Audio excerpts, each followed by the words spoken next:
దేశ మాజీ ఉప ప్రధాని బాబు జగజీవన్ రామ్ జయంతిని పురస్కరించుకుని స్థానిక రైల్వే స్టేషన్ దగ్గర గల జగజీవన్ రామ్ విగ్రహం వద్ద గుర్రం జాషువా విజ్ఞాన సమితి, ఎంఆర్పీఎస్, ఎంఈఎఫ్ అనుబంధాల సంఘాల నాయకులు ఘన నివాళులర్పించారు. ఈ సందర్భంగా ఆయన దేశానికి అందించిన సేవల్ని గుర్తు చేశారు. స్థానిక రైల్వే స్టేషన్ సమీపంలో ఉన్న దేశ మాజీ ఉప ప్రధాని బాబు జగజ్జీవన్ రామ్ జయంతిని పురస్కరించుకుని గుర్రం జాషువా విజ్ఞాన సమితి, ఎంఆర్పీఎస్, ఎన్ఈఎఫ్ అనుబంధ సంఘాల నేతృత్వంలో ఆయనకు ఘన నివాళులర్పించారు.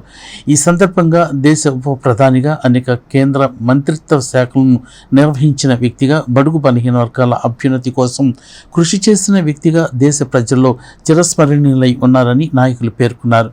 ఈ కార్యక్రమంలో చిట్టిపోగు లక్ష్మణ కుమార్, గుంటూరు నాగేశ్వరరావు, వేజండ్ల రత్నం, ఇందుపల్లి రాజారావు, ఐఆర్ఎస్ పులిపాక ఆనందకుమార్, మేకల రవి, నలుకుర్తి రమేష్, నలుకుర్తి రవి, పులివర్తి లక్ష్మయ్య తదితరులు పాల్గొన్నారు.